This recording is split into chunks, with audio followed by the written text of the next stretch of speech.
ආයිබෝවන් කියලා පිළිගන්නවා ඉස්සර පිජන් ලොෆ්ට් මගේ YouTube channel එකට. ඉතින් අද අපි කතා කරන්න යන්නේ පරවින්ට ලෙඩ හැදෙන්න මූලිකම හේතුව වෙන තමන්ගේ පරවේ කොටුවේ තියෙන පිරිසුදුකම. ගොඩක් සත්තුන්ට ලෙඩ හැදෙන්න හේතුවක් වෙන පරවේ කොටුවේ තියෙන අපිරිසුදුකම. ඉතින් ගොඩක් කට්ටිය කරන්නේ 10 තියෙන 10 අනම්මනම් දේවල් අයින් කරලා ආය සත්තු දාන එක. ඉතින් එහෙම කරා කියලා සත්තුන්ට ලෙඩ හැදීමේ තියෙන සම්භාවිතාව අඩු වෙන්නේ නැහැ. ඇතුලේ තියෙන විස බීජ එහෙමම තියෙනවා. ඉතින් බලමු අද අපි කොහොමද පරවේ කොටුව නිවැරදි අස් කරන්න කියලා.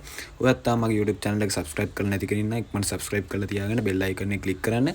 ඉතින් වැඩි කතා නැතුව අද දැන් අපි වීඩියෝ එකට.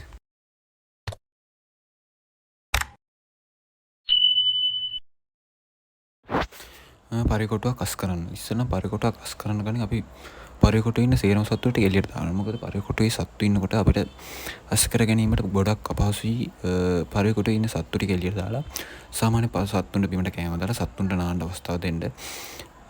නාන්න දීලා පරවේ කොටුව ඉස්සෙල්ලාම ඇතුලේ තියෙන 10 අනම්මන ටික පරවේ කොටුවෙන් අස් කරන්න. ඊට පස්සේ පරවේ කොටුවේ ඇතුලේ තියෙන බක්කිය ඇතුලේ තියෙන ජරාවත් අයින් කරගන්න හොඳට. සාමාන්‍යයෙන් ඔය අස් කරන ජරාව පරවේ කොටුවට සෑහෙන දුරින් තියෙන පරවේ කොටුව ළඟ කිසිම තැනකින් ජරාව දාන්න එපා. ඊට පස්සේ මේ ආකාරයට කුමනෝ විදිහකින් පොල් එලි පොල් කෑලි පොල් අතු වලින් පරවේ කොටුවේ ගින්දර පත්තු කරගන්න. ඒක කොට සාතයි ගින්දර පත්තු කරගෙන පරවේ කොටුවේ දොර වහලා තියන්න. ඊට පස්සේ පොල්ලත් එක කරා පරවේ කොටුව එම බක්කියම පුච්චන්න. ඒ තමයි එතකොට තමයි විස බීජ නැති වෙන්නේ. පරවේ කොටුවේ තියෙන ඔය විස බීජ සේරම ටික නැති වෙනවා. ඒ ආකාරයට කරාට පස්සේ හොඳට පුච්ච ගන්න බක්කි ටික. ඊට පස්සේ පරවේ කොටුව අස් කරලා බලන්න පරවේ දාන භාජනෙ පරවින්ට කැම දාන භාජනෙත් හොඳට පිරිසු තියාගන්න ඕන. පරවින්ට කැම දාන භාජනෙත් හොඳට පිරිසු තියාගන්න.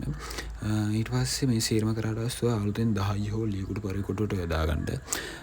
10 නැතුව 10 ලීකුඩු නැතුව පරවේ කොටුව තියන්න බෑ. මොකද ඒතර ජරිකුන්ට ජරා වෙනවා. අස් කරන්නත් ලීසි වගේ දෙයක් තියෙන්නේ. තවත් තවත් දවසකින් මේ වටිනා වීඩියෝ එකක් හමුවන බලාපොරොත්තු වෙනවා. සබ ගන්න. SL Pigeon Loft මගේ YouTube channel එක subscribe කරලා නැත්නම් දැන්ම subscribe කරලා තියාගන්න. තවත් වටිනා වීඩියෝ එකක් හමුවෙමු. ඔබ සමට සුබ දවසක්.